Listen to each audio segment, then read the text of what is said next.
places, everyone. Here we go.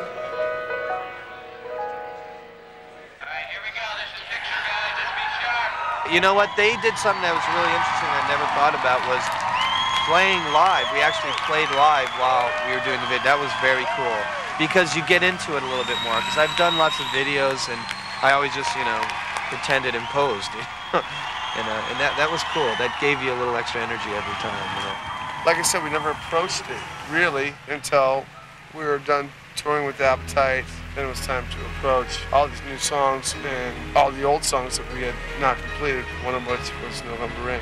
Tommy Lee was a major influence on the song. It was the first time I saw a Home Sweet Home and watched the part he did on the piano.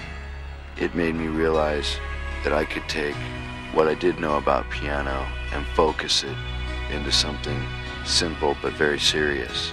Because I think the part that he does in Home Sweet Home is beautiful. It's very simple, but it's the right part. And that's the approach I took to November Rain. That's what got me started. I saw that video and shut off the TV and started on November Rain.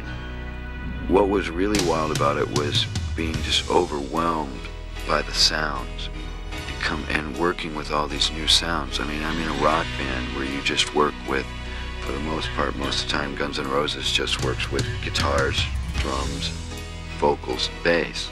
But working with the strings and flugelhorns and certain bells, and is it the right bell? It was almost like it was magical. We didn't dive into it until we got back in line, got a new drummer. You know, and then when he played the piano and everything, I did get that hint of you know, his Elton John influence, because he was, you know, heavily influenced by Elton John to write that song. Well, I don't want to compare it to anything, but things we're not used to. I realized I only had 1 week, and there's no way I was going to learn how to communicate with an orchestra. So we brought in 8 synthesizers. We said, okay, now it's time to attack November Rain. That was towards the end, the live cut track, and then all the strings and stuff like that were overdubbed. For 8 hours, I just sat there and played strings to November Rain over and over and over, and picked every single string sound to create my own 130-piece orchestra. That's when we started to experiment around and went through 3,000 sounds. How we're gonna do it. Would have to sit there and go, wait, does that one sound more real than that one? Compared to Appetite, Use Your Illusion that's the first record they really did that was put together piece by piece, you know, layered up. Jungle and all those tunes were fucking just rammed down your throat in the clubs 2 years before they ever got a record deal. It's a real gentle song, and so it took a while for us to adapt to that. Just walked into rehearsal. The Guns N' Roses need 50 strings. This is the viola. Viola. That's right. You want to explain the tuning on the viola part?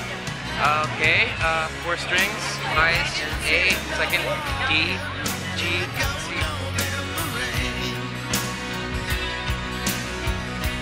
It's a real subtle song, and you can't attack it like we attack most of our songs. I mean, it's a really good song. It's like, you know, sometimes when you're doing a song 10 times or whatever, sometimes you lose it. But every now and then, you know, when you have your moments, it's like you're listening to the words, and that's when it's special. You know, that's when it's really good.